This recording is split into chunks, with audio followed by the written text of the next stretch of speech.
Salam dostlar, hamınızı xoş gördük. Məntiq dərslərimiz davam edir. Deməli, bugün yeni bir bölümə başlayırıq. Bölümün adı belədir: Əl-Qadaya Əhkamuha, qəziyyələr və onun hökmləri. Bu bölüm, dostlar, argumentasiya ilə əlaqəli bir bölüm olduğu üçün olduqca önəmli məsələlər var burada. Bundan qabaq biz təriflə əlaqəli bir sıra məsələlərə toxunduq. Mövzular ki, bizə tərif zamanı lazım olacaq, o mövzuları müxtəsər şəkildə araşdırdıq. Bugündən etibarən oxuyacağımız bəhslər isə bunlar bizə argumentasiyada lazım olacaq bəhslərdir. Ona görə önəmli bəhslərdir və dinləyən dostlardan xahişim budur ki, bu bəhslərə diqqətlə qulaq assınlar. Deməli, bəhs budur ki, ünvanı da gördünüz, qəziyyələr və onun hökmləri. Birinci bəhs budur ki, qəziyyə nə deməkdir? Yəni, məntiq alimi qəziyyə deyərkən məqsədi nədir? Qəziyyə ərəbcə kəlmədir. İndi bunun izahını verib mənasını qeyd edəcəm. Müəllif buyurur ki, qəziyyə odur ki, əl-cümlətül xəbəriyyə, xəbər cümləsidir. İstəyir bu xəbər cümləsi müsbətdə olsun, istəyir mənfidə olsun. Yəni, müsbət mənfi nə deməkdir? Yəni, istəyir burada bir təsdiq olsun, istəyir orada bir inkar olsun. Məsələn, Marsda həyat var. Bu xəbər cümləsidir. Təsdiqdir. Biz Marsda suyun var olduğunu neynirik? Təsdiq edirik burada. Və ya deyirik ki, Marsda su yoxdur, Marsda və ya həyat yoxdur. Bu da xəbər cümləsidir. Sadəcə burada biz suyun və ya həyatın varlığını inkar edirik. Bu xəbər cümləsidir. Müəllif nəyə görə burada xəbər cümləsi qeydini vurub? Özü izah eləyir. Qeyd edir ki, cümlə iki qismdir. Var xəbər cümləsi, var inşa cümləsi. Aradakı fərq nədir? Deməli, hər ikisi cümlədir. Bu, onların müştərək yönüdür. Fərqli yönü budur ki, xəbər cümləsində biz o cümlə barəsində müsbət və mənfi fikir yürüdə bilirik. O deyiləni təsdiqləyə də bilərik, yalanlaya da bilərik. Baxın, əgər cümlə, bizə deyilən cümlə, bizim eşitdiyimiz cümlə, istər bunu biz deyək, istər başqası desin, fərqi yoxdur. Əsas odur ki, cümlə, əgər o təsdiqlənə, doğrulana və yanlışlana, inkar oluna bilirsə, buna deyirik xəbər cümləsi. Məsələn, dünən yağış yağdı. Bu bir xəbər cümləsidir. Bir hadisədən xəbər verir. Biz onu doğrulaya da bilərik, doğrulaya bilərik, deyə bilərik ki, bəli, həqiqətən dünən yağış yağdı. Və ya inkar edə bilərik, yalanlaya bilərik, deyər ki, xeyr, dünən yağış yağmadı, sən bu məlumatı hardan əldə etmişsən? Bu xəbər cümləsidir və buna aid sonsuz sayda misallar çəkmək olar. Məsələn, deyə bilərik ki, Nizami Gəncəvi şairidir. Nizami Gəncəvi şairidir. Burada şairliyi Nizamiyə nisbət vermişik. Bunu biz doğrulaya da bilərik. Kimsə deyər ki, bəli, Nizami həqiqətən şair idi və bu faktlar, sübutlar, dəlillər bunu göstərir.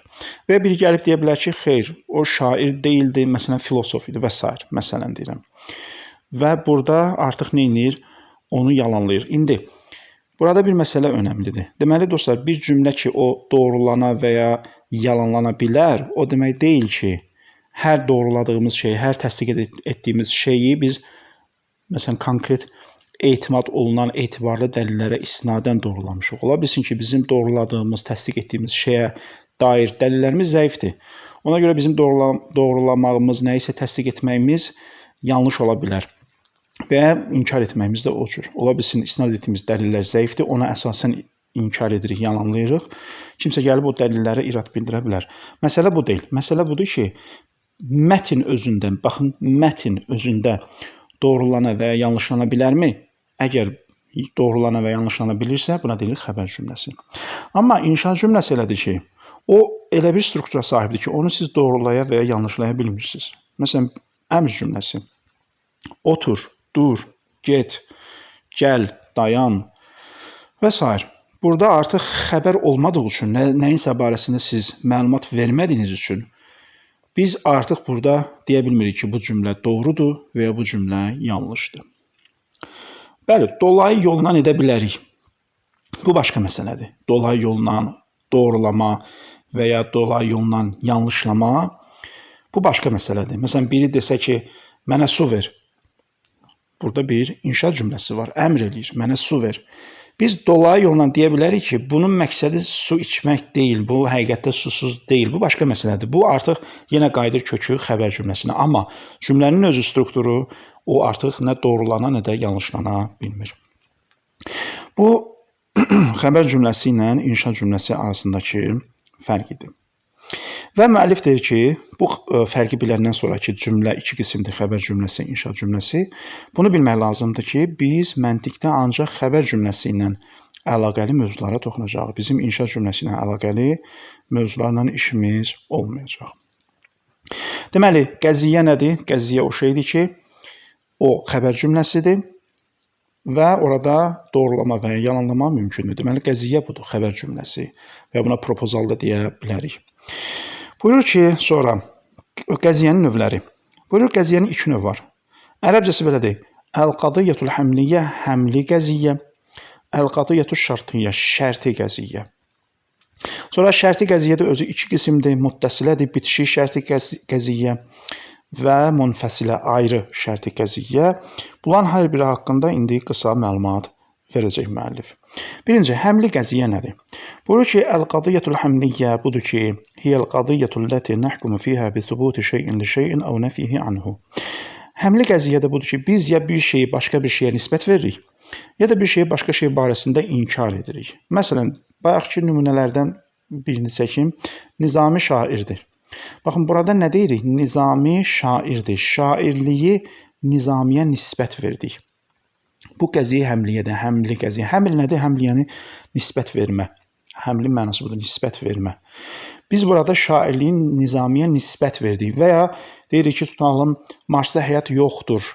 Burada həyatı Mars barəsində inkar elədik.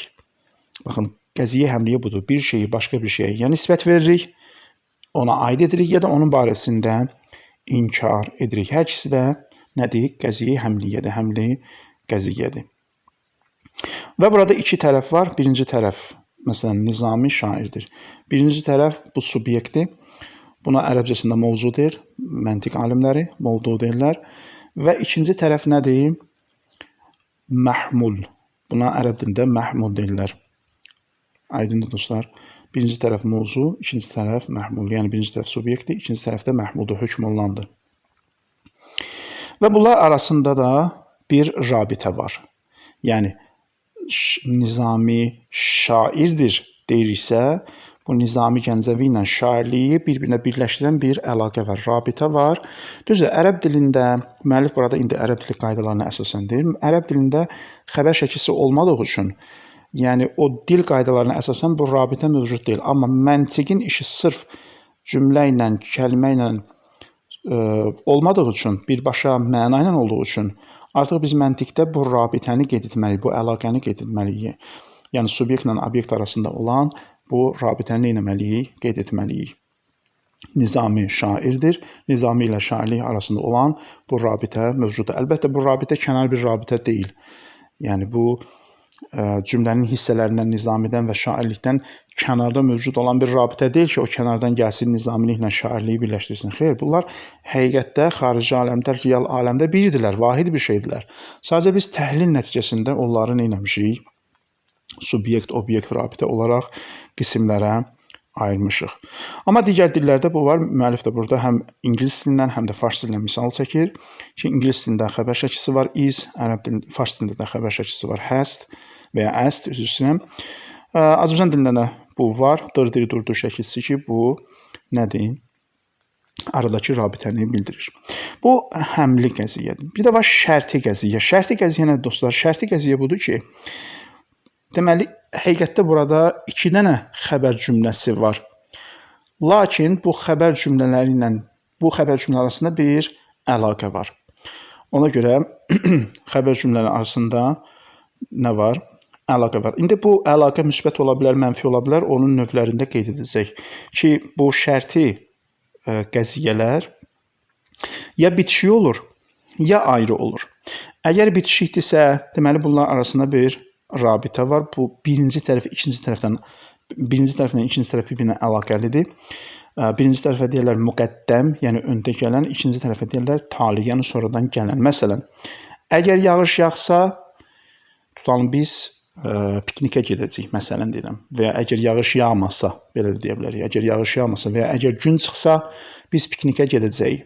Baxın, burada iki dənə həqiqətdə cümlə var. Günün çıxmağı və bizim piknikə getməyimiz. Sadəcə olaraq bunlar arasında bir əlaqə var. Birinci tərəflə ikinci tərəf arasında Bir əlaqə var. Əgər günəş çıxsa, biz piknikə gedəcəyik. Bizim piknikə getməyimizlə günəşin çıxma arasında bir ayrılmaz əlaqə var.